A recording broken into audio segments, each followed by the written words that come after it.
Ano ang sign na nasa Pilipinas ka? Itong mga babae ang hilig-hilig magpakain. Na ayaw na tumayo yung sayo. Bigyan mo kasi ng second chance.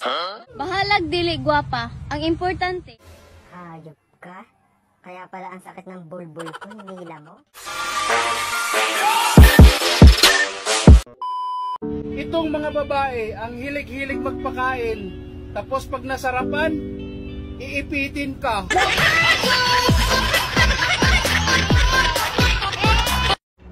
Ang mga feeling magaganda, lumilingon. Ang ganda mo, hindi mo kitamis, nakakainis kasi. Ang tawag dyan, pilingon.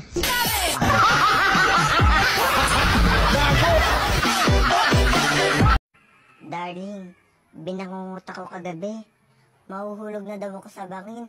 Buti na lang nakakapit ako sa damo. Hayop ka? Kaya pala ang sakit ng bulbul ko, hinihila mo? Bahalag dili gwapa. Ang importante, mabilin sa balay. Mao ganing ibilin ka sa balay, kay dili ka gwapa. De paano kung makulong ang magaganda? Huwag mo akong tinatakot. Dahil kung kapalit ng pagiging maganda ang makulong, handa ako.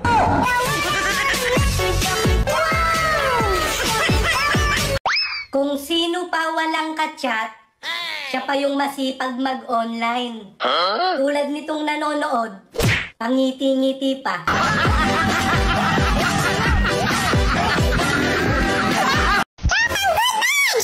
Alam mo, be, ang pagmamahal ko sa'yo, parang iniipon ko sa bangko.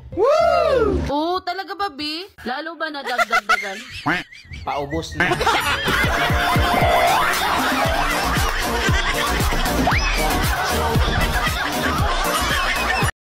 Ay, excuse me ha. Meron ho kayo bukod sa mahinang pandinig? Meron po. Wala. Sige, thank you.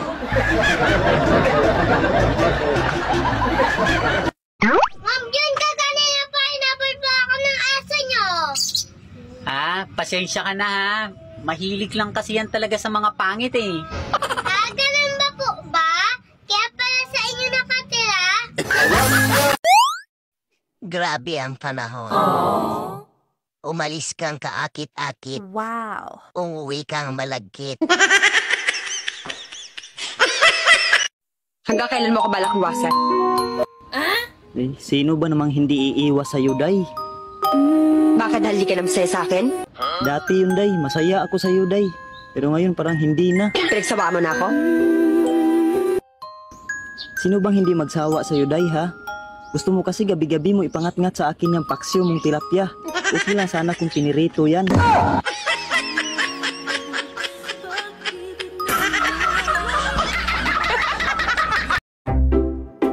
Jack. Hindi ako nakakatulog kagabi ah.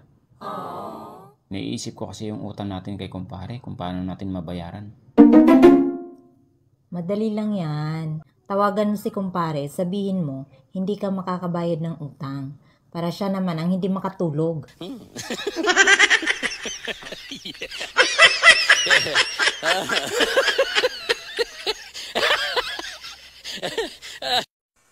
Bakit hindi na pumunta dito yung kumari mo sa bahay? Dati naman, pagdating niya galing abroad, excited na kagad pumunta dito sa bahay. Ewan ko ba nun? Biniro ko lang, ayaw na pumunta dito. Bakit? Ano ba sinabi mo? Sinabi ko lang naman na ayaw na tumayo yung sayo. Bakit mo sinabi? Teka, mukhang duda ako sa inyo eh. Kumari natin yun, pagdudahan mo, ano ka ba? Puntahan mo, bawiin mo yung sinabi mo. Ano ba sabihin ko? Sabihin mo na malakas pa tumayo.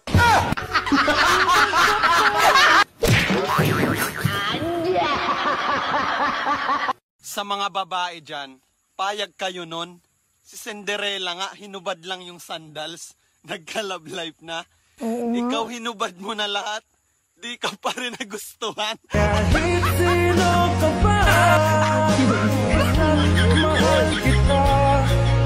Lagi akong sumusunod sa'yo. Mahal, joke lang to ah. Joke lang. Ano gagawin mo? Kung nalaman mo, may ibang babae ako. Huwag mong gagawin yan. Mahal kita, pero mas mahal ang kabaong.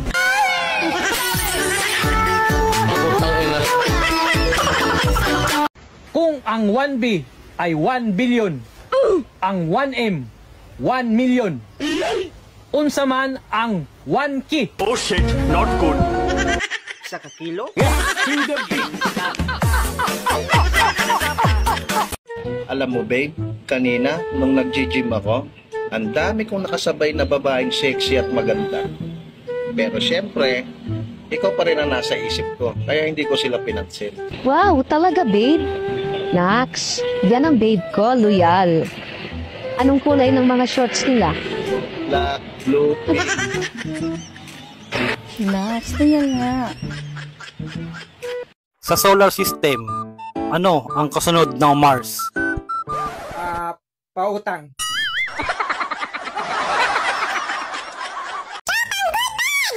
Hindi na okay ang sobrang ganda ngayon. Iniiwan. Kaya okay na yung ganito.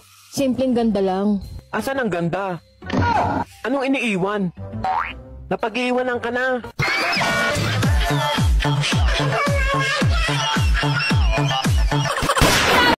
Bungangira ka kasi. Aba, ginaganyan mo na ako ngayon? Noon nung naligaw ka pa lang sa akin, lumuluhod ka pa para lang sagutin kita? Lumuhod? Kailan ba ako lumuhod sa'yo? Bakit hindi ba? Lumuhod ka at nagmakaawa para lang sagutin kita, tapos ngayon ginaganyan mo ko? Sinungaling ka kasi at manluluko pa. Hindi kita niloko. Hindi ko matandaan kung kailan kita niloko. At saka hindi ko ugali yan. Yan ang hirap sa'yo. Hindi mo na alam na nakakapanluko ka na ng kapwa. Sige, kung niloko kita, paano kita niloko? Nung nanligaw ako sa'yo, nagsuot ka ng sobrang sexy. Bagay sa'yo, kasi ang laki ng dibdib mo. Oh, saan ang panluloko dun? Dapat nga matuwa ka pa eh. Kagabi ko lang nalaman yung panluloko mo sa akin. Kagabi mo lang nalaman ang panluloko ko? Paano kita niloko? Kasi kagabi, pagtanggal ko ng bra mo, nawala yung buhok ko lang dibdib mo. Siyempre nagtaka ko kung saan. Pagsilip ko, 2 kulugo na lang yung nakikita ko. Manluloko ka.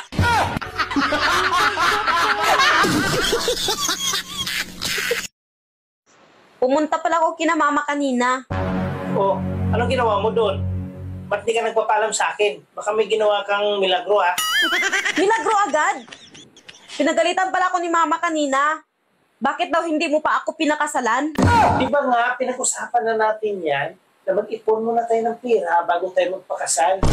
Pag hindi mo daw ako pakasalan kaagad, baka daw makakita ka ng babae na mas maganda pa sa akin. At hindi mo na ako pakasalan. Alam mo, pag nagkagusto ako sa babae, hindi ako tumitingin sa itsura.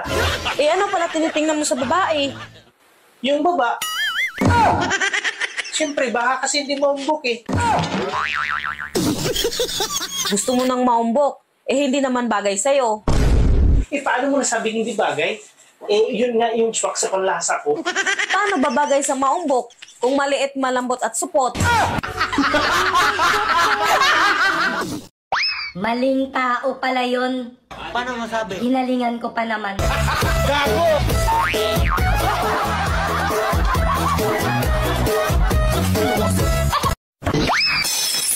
Alam mo, kahit maitim ka, Bakit? ang daming napupul sa'yo. Salamat. Para kang kanal.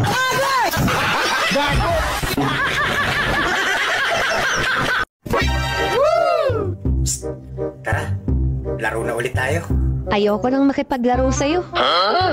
Masakit kang maglaro. Ano naman? Biro ko lang naman yun eh. Biro lang ba yun? E baon na baon.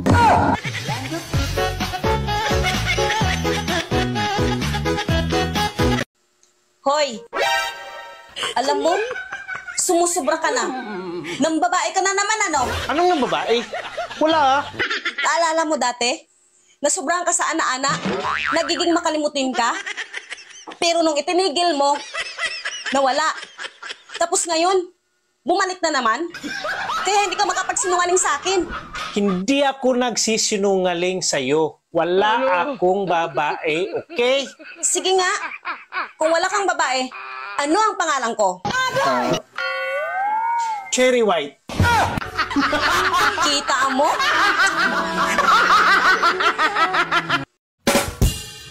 Kapag ako naging asawa mo, hindi kita papaulamin ng asin. Hanggat may asukal.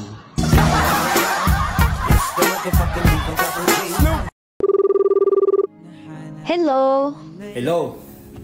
Mahal. Tapos na ang kontrata ko. Talaga, mahal? Of course naman, mahal. Mahal, mag-extend ka pa ng kontrata mo. Bakit naman, mahal? Inis ko na kayo ng anak natin. Wow! Sorry, mahal. Pero, hindi pa kasi tapos bayaran ang motor ni kumpare.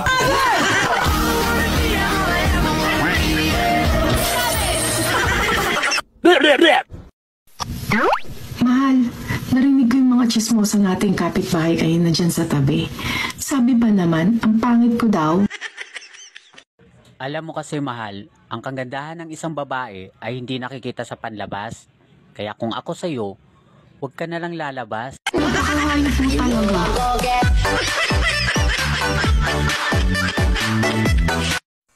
Bakit hindi na pumunta dito yung kumari mo sa bahay? Dati naman, pagdating niya galing abroad, excited na kagad pumunta dito sa bahay. Ewan ko ba nun? Biniro ko lang, ayaw na pumunta dito. Bakit? Ano ba sinabi mo? Sinabi ko lang naman na ayaw na tumayo yung sayo. Bakit mo sinabi? Teka, mukhang duda ako sa inyo eh. Kumari natin yun, pagdudahan mo, ano ka ba? Puntahan mo, bawiin mo yung sinabi mo. Ano ba sabihin ko? Sabihin mo na malakas pa tumayo.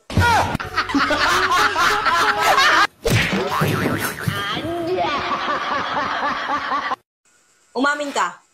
May babae ka, ano? Dito na nga lang ako sa bahay, pagdududahan mo pa. Nakakapagduda eh. Kasi ang schedule natin, Monday, Wednesday, and Friday.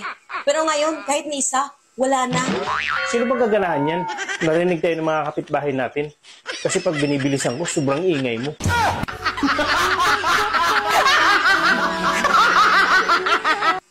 Be! Hindi ko na kayang tumira sa bahay na ito. Lagi mo na lang akong ginaluko. Pinapahirapan. Ano bang pinagsasabi mo dyan? Hindi na kita maintindihan. Hindi mo ako maintindihan? Talagang hindi mo ako maintindihan. Isipin mo ha, kung maintindihan mo ako. Damit mo, ako naglaba. Bra mo, ako rin naglaba. Pati panty mo, ako pa rin naglaba. Tapos sabihin mo sa akin, hindi mo ako naintindihan? Ngayon, mamili ka sa aming dalawa. Kung sinong mahal mo. Ako ba? O si kumpare ko? Kung mo malaman kung sinong pipiliin ko sa inyong dalawa. Oh. Siyempre, si pare mo. Stop it! Gago! May kinakahiya mo ba ako? Kinakahiya? Iniiwasan kita. Bakit mo ko iniiwasan?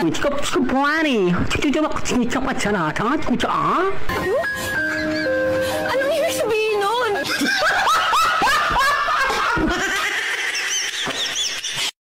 Bigyan mo kasi ng second chance. Malay mo, saktan ka ulit.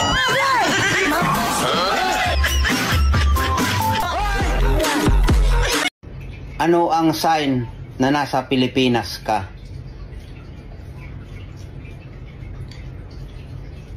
Tag-2 ang ihi. Tag-5 ang tae.